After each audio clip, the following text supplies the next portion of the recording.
rocha calcária fendida e fraturada por onde escorre Aretusa, a ninfa que foge do amor de Alfeu, o deus do rio. Esconde-se e percorre as imensas galerias subterrâneas, dissolvendo os minerais, mas acabando por ceder num eterno enlace.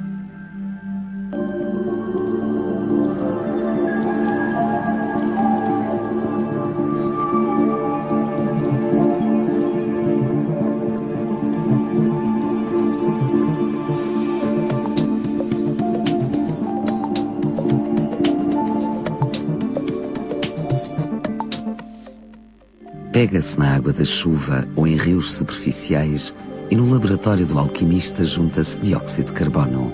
Só é preciso estender a mão e agarrá-lo na atmosfera ou nas raízes da vegetação. O resultado é uma água ácida que corrói e dissolve as rochas calcárias. A fuga de Aretusa continua até o cansaço a vencer e adormecer. E ali fica a fluir, a sedimentar, a cativar o homem na sua eterna sabedoria de ninfa e esconde-se nas mais belas colunas ou nas mais deslumbrantes cortinas. As regiões cársicas são lugares verdadeiramente singulares no nosso planeta. Singulares pela sua natureza e singulares pela sua paisagem. Aquilo que as distingue desde logo das outras regiões, como por exemplo as regiões graníticas ou as regiões formadas por outro tipo de rochas sedimentares, é nós podemos fazer autênticas viagens ao interior da Terra através das cavidades que resultam da dissolução dos calcários. O exemplo mais comum são as grutas. Ora, estas estruturas assumiram sempre uma importância muito grande para o homem. Se hoje é o turismo que faz com que elas sejam importantes, atraindo gente e com isso um desenvolvimento muito próprio para a região envolvente, no passado, não muito distante, o homem usou as grutas como casa. Aqui viveu, aqui se desenvolveu, aqui deu expressão à sua veia artística e hoje tudo isso faz com que os geoparques cársicos sejam extremamente importantes nesta estratégia de desenvolvimento sustentado baseada nos geoparques.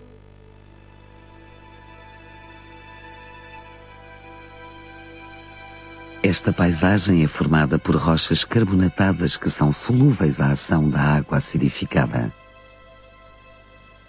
Vegetação cerrada, relevo acidentado e alta permeabilidade do solo facilitam o trabalho mecânico e químico destas águas que vão abrindo caminho e formando cavidades como as dolinas, os algares ou as grutas. Estas assumem-se como verdadeiros esconderijos com segredos guardados há milhões de anos. Parecem rochedos impenetráveis, qual a damastor incontornável, e mesmo assim foi gota a gota, de forma incansável, que a água dissolveu a rocha e marcou a paisagem. This is an upper Carboniferous landscape from about 330 million years ago. At that time, Ireland was under a shallow tropical sea, probably near the equator. And around the edge of this landscape you can see these little hills. Yes. These little rounded hills, these are called reef knolls or mud mounds. And these mark the edge of a shallow tropical lagoon. And then the water fell away into deeper water and rose up again to the other landform you can see in the distance. Since that time the land has risen up out of the ocean and been left dry. And then over many centuries different processes happened. The next big event would be the glaciation during the last ice age, when the ice cleaned off the landscape, smoothed it off and left it exposed to centuries of weathering. Rainfall falling from the sky attacks the limestone, it dissolves it like sugar, and the water can go down through the joints and cracks in the limestone, soaks down and opens up big cave passages. So big caves running through underneath the limestone, going off in all sorts of different directions. Esta paisagem de lapiás é marcada por rochas superficiais fraturadas. No interface do solo com a rocha, dá-se a dissolução calcária e o expandir das fendas. Limestone is really the only rock type that caves form in. Caves in the general sense of caves. Caves that have stalactites, stalagmites, caves that can be explored where you have rivers running through them. These are all formed in limestone.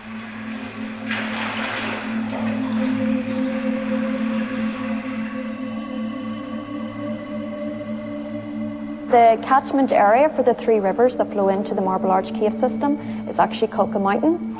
So when the water comes down off the mountain, it's actually slightly acidic, and it's this water that actually makes its way through the limestone bedding planes and joints, and over time gradually opens them and dissolves the limestone very, very gradually to create the cave systems. And we have a river inside the cave. Yes, this river that we're on at the moment is actually called the Claddaglen River, or the Claddagh River. When we go up a little bit further on the boat trip, there's actually a section where the three rivers that flow into the show cave, the Achan Ran, the Shrew Crappa and the Owen Breen, meet together, and when they meet, they form the Claddagh River, which then makes its way out of the cave and down the Claddaglen Nature Reserve. In the walls, we are able to see several levels of the water, and with the marks made by the rocks. Yes, we call these scalloping marks. And what has happened here is that the force of the water against the limestone wall has caused little eddies. So from these scalloping marks, you can actually tell the direction that the water flowed in. And when the scalloping marks are small little circles, it shows that the water was actually very, very strong force. And then later in the cave, there's areas where you'll see the scalloping marks are big, nearly as the size of my hand. And that shows that when the water was flowing against the wall there, it was really slow. But you can see here that they go right up to the roof. So thousands and thousands of years ago, if you were here, the river we're on would have been up at the roof.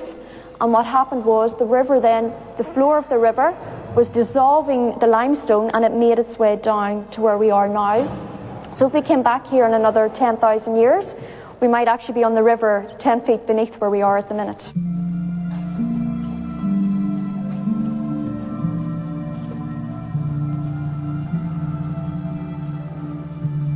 So here you can see we've joined, this is the Owen Breen River, but if you look at the limestone, you can actually see that the river used to go this way here. So the old route was there. But limestone is a bit like a sponge cake. There's different layers, and some of the layers are softer than other layers. And what's happened here is the river has found a layer of limestone that's slightly weaker, and it dissolves very quickly. So it's actually found a new route and created a new passage which goes through here and disappears. Perfect. It's a very beautiful place to understand that the cave is in continuous Yes. evolution.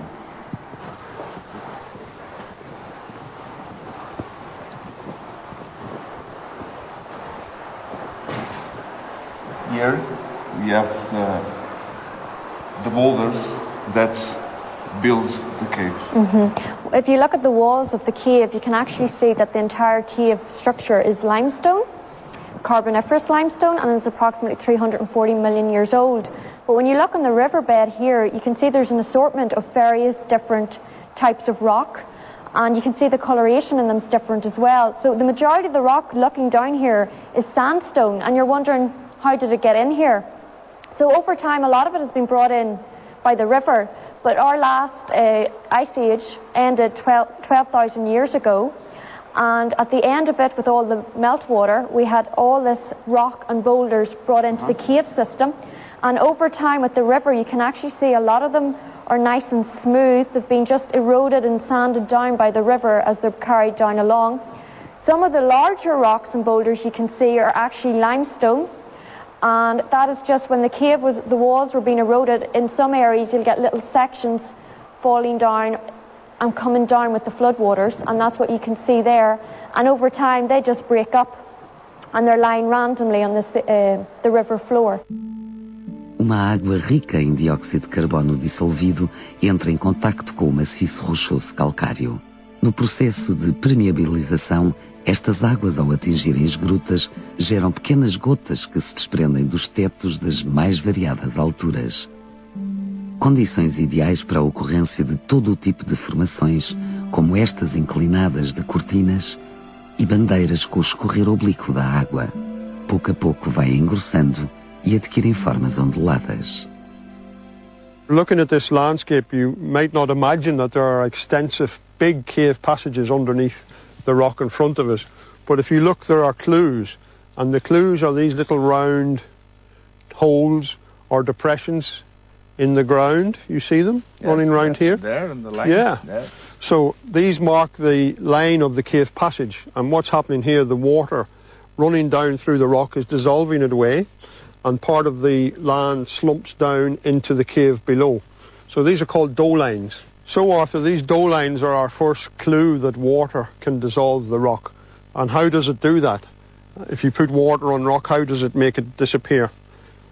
It's simple really, because water, rain falling down from the sky, absorbs tiny amounts of carbon dioxide from the air. And when it is in the soil, when it is soaking through the soil, it picks up more carbon dioxide from the soil.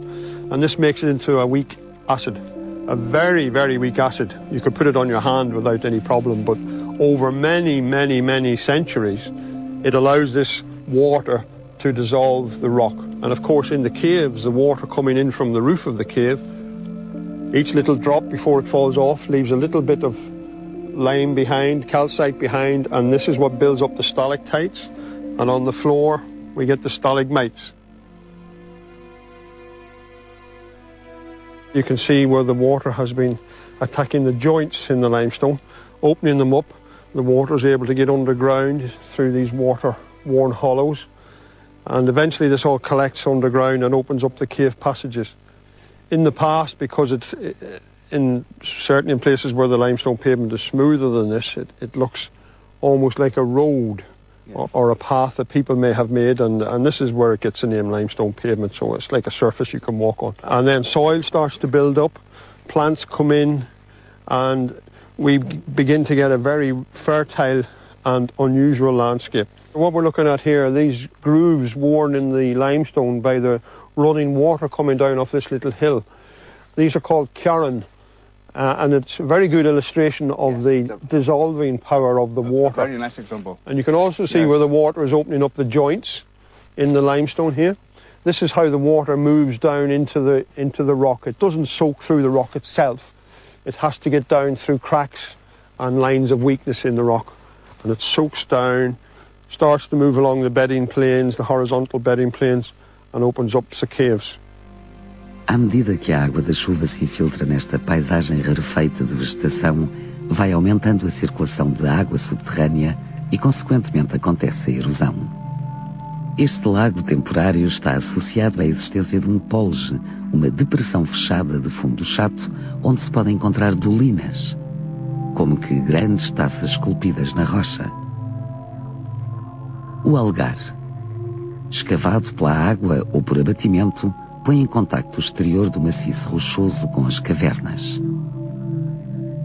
Descendo até às grutas podemos ver as estalactites, estalagmites e colunas.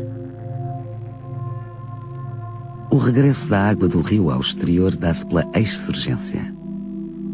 É a ação de processos físicos, químicos e biológicos que desenha a paisagem cársica. This river is a river without an end. We see it here, but disappear. Yes, and Ireland is a place where we get lots of rain, so how come we have a dry river? This is not the desert. What's happening is as the weather dries, the river sinks progressively further back up the mountain. So if we go further on, we will meet the flowing water. And what it's doing, it's finding cracks in the limestone and sinking down. And then when more rain comes, the water overwhelms the higher crack and moves down, finds another one, and it follows right through its full length to sink into a cave at the bottom of a cliff. So it's a blind valley. Yes, exactly, Very yes. typical from the Cársicos regions. Esta linha de água é a razão principal para fixar esta comunidade primitiva. Já domina o alimento que garante a sobrevivência e sedentarismo da coletividade. Mas estão um passo à frente dos seus antecessores, que escolhiam as cavernas e sobreviviam paredes meias com os perigos deste refúgio. Arthur, welcome to Kent's Cavern. In fact, this is Britain's most important Stone Age site because we found evidence in this cave of people living here not just a few thousand years ago, but up to 500,000 years ago. And we've got evidence of all three stages of the Paleolithic, the lower, the middle and the upper, of people living in this cave. So why don't you step into the cave? I'll open the cave and we get this magic moment of stepping straight into the hillside. So come on in.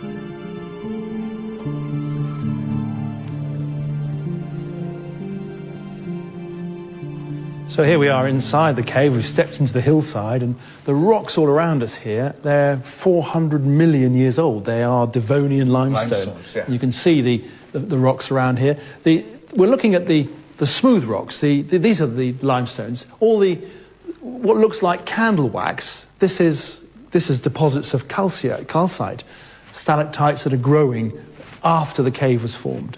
But the cave only formed 2.5 million years ago. And it formed by a giant river that would pour its way through the cave, yeah. And it took with it bits of the cave and formed the cave. Eventually, the river brought mud into the cave and sediment, and so the cave started to fill back up again, and then a stalagmite floor formed right over the top here and sealing in anything that was underneath it. Este maciço calcário passou a infância a ser corroído por ação da água. Avançou para um estado juvenil, onde as águas circulavam abundantemente no seu interior e a erosão era intensa.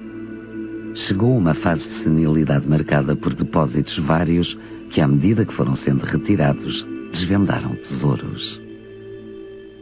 Now over here we've got a demonstration of how we know the cave people lit the caves, and these are scallop shells. Oh yes. Okay, so yeah, so we've they would have used animal fat and moss from the woods. Oh yes. There you go.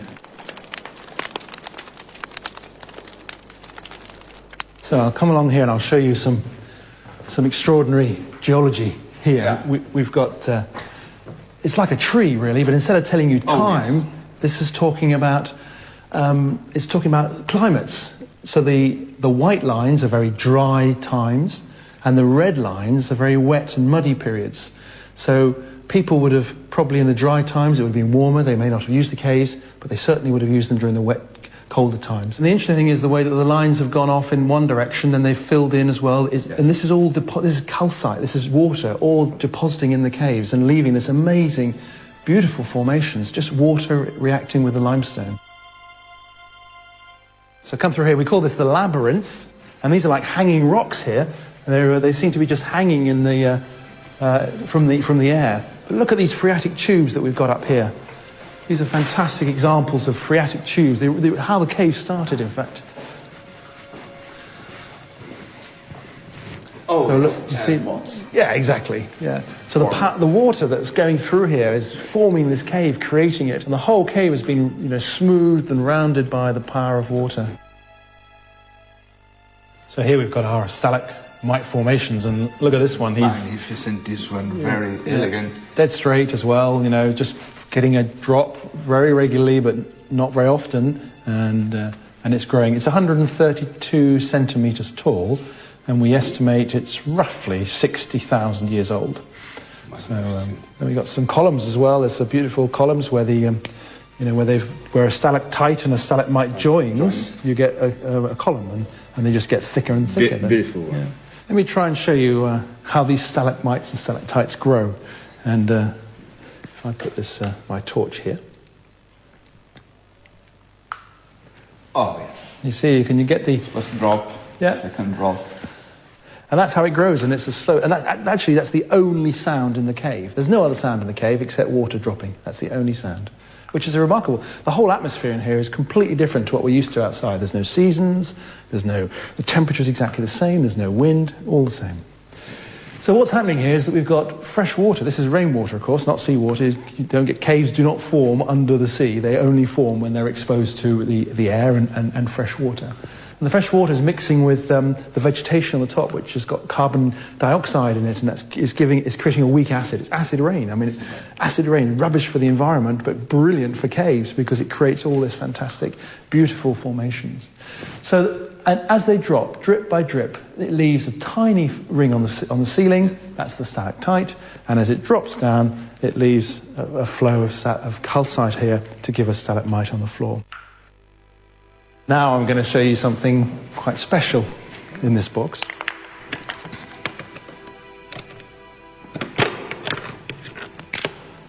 Have a look in here. Oh, wow. Now this is the real story of the caves. This is the human and animal occupation that took place in this cave. Evidences. Absolutely. And let's start with this one. This is a hand axe, a replica hand axe, one of the oldest examples in the country. It's 500,000 years old. So who made these? Well, here he is. This is him. This is Homo erectus. The shape of his head very different to us, of course, but still a very intelligent creature. We've not only got evidence from Homo erectus, but we've also got Neanderthal evidence. And I'll show you a Neanderthal skull right now. So here's a Neanderthal, so completely different. Absolutely. You know, the skull is much larger than ours. The eye sockets are very high, and the nose is very big. This guy was living in cold climates, and the story of this cave is about Ice Age. And this was Neanderthal. We know that he was in this cave. We've got flint technologies from this period.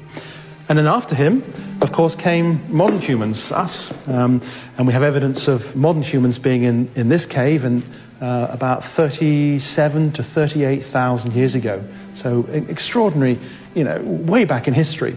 Let me show you a modern example of some of the flints of the hand axes. This is made by a flint napper today, and you can see the shape. It takes about 20 minutes to make one of these, but the interesting thing, of course, is that the nearest source of this particular stone, this is flint, is about 30 kilometers away. So, you know, it wasn't found locally. It had to be brought in here yeah. How about this?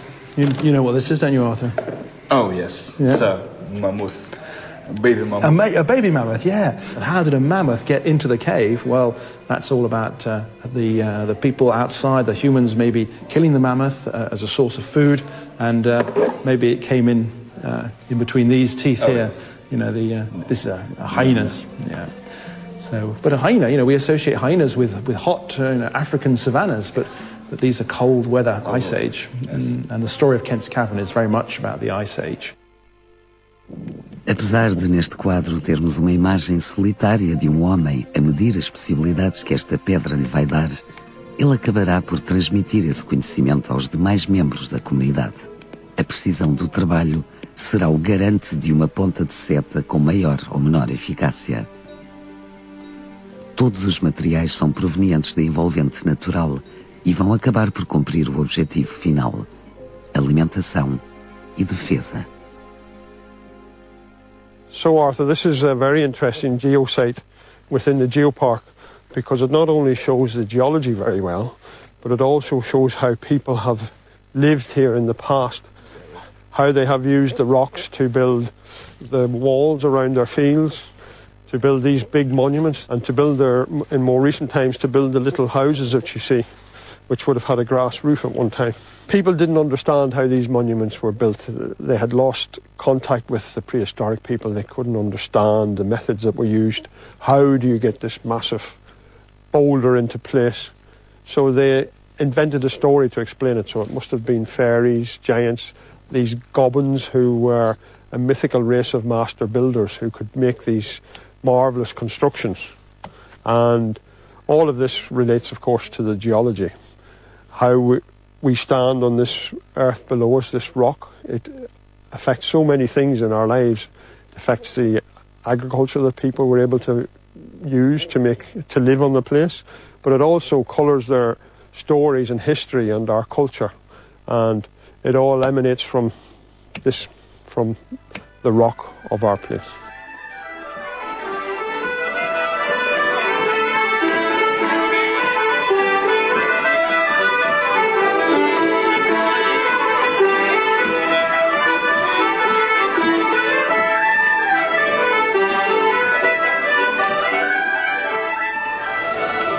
So Martin, and in your opinion, why it's so important to preserve these cultural aspects with the house people?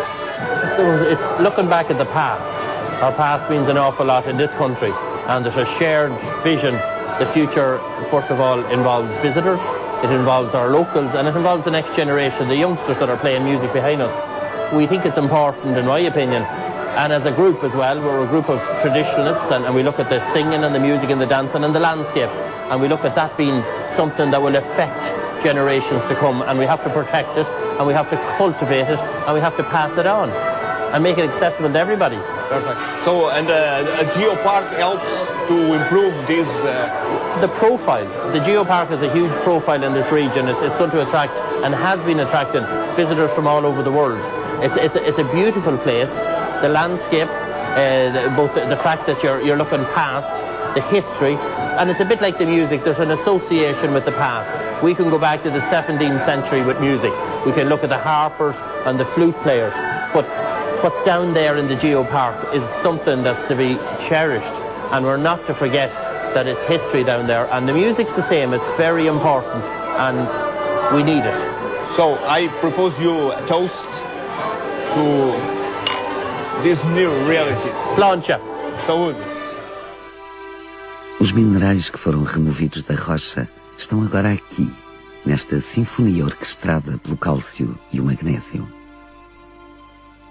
São cascatas petrificadas que aguardam desviar da atenção humana para revelarem uma aretusa aprisionada em alabastro, que vai muito lentamente escapar pelo gotejar do teto, pela porosidade das paredes, pela decantação das poças e represas, para se sedimentar daqui a muitos anos e recomeçar todo o processo. É movimento perpétuo que evolui até a exaustão.